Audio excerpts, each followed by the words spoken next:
chance to send a team to the playoff. Big 12, 16%. Baylor looking to be one of those teams to be the Big 12 rep.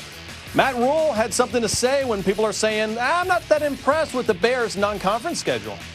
The non-conference thing, it's just a slippery slope because at the end of the day, let's just talk about Power 5 teams and how many played and what their records were and then who won those games.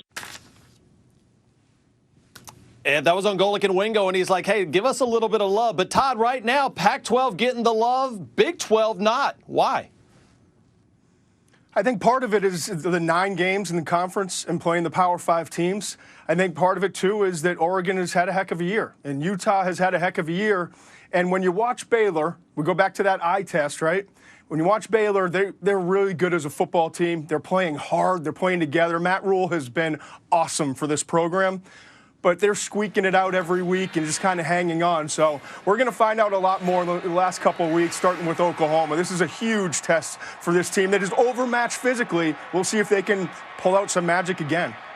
I'll be honest, I think it's a little puzzling because, you know, it's got to be eye test, what you said, Todd, because if you look at it, it's not based off resume.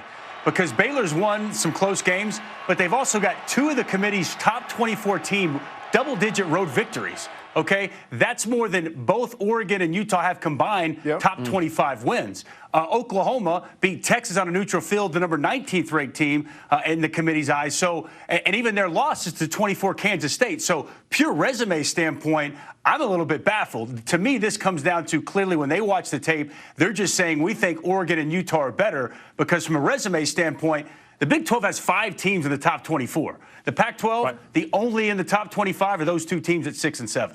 Yeah, 5 ranked teams, like you said, right there in the Big 12, only 2 in the Pac-12. But so, Todd, when we start looking at this game in particular, game day is going to be there. It's going to be huge in Waco. What do you see between Baylor and Oklahoma that either one of these teams can impress?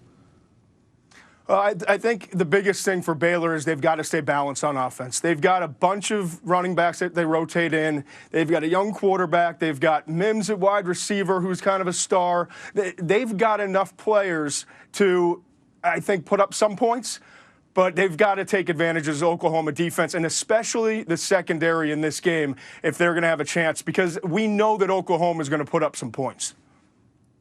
I think you're right, Todd. You know, I'm going to go to the other side of the football. I'm intrigued to watch the matchup of the Baylor defense. This is the number 1 scoring defense in the Big 12 against the number 1 scoring offense. And I don't think Baylor defensively gets enough credit. They've got a defensive tackle, James Lynch, who I think is a game wrecker and an absolute stud. He's got 8.5 sacks on the season. Kind of reminds me a little bit, Todd, a little J.J. Watt. They got 29 sacks on the year. They get after people. And if you've watched Jalen Hurts as of late, he's had some struggles, had a really costly interception that almost cost him the game against Iowa State. 2 other potential picks that one of them could have gone for 6 in Greg Eisworth. So he's going to have to be careful with the football. This is a tenacious, tough and physical Baylor defense that's really been getting after it. And I think they're going to give Jalen Hurts in this offense as big a challenge as they've had all season.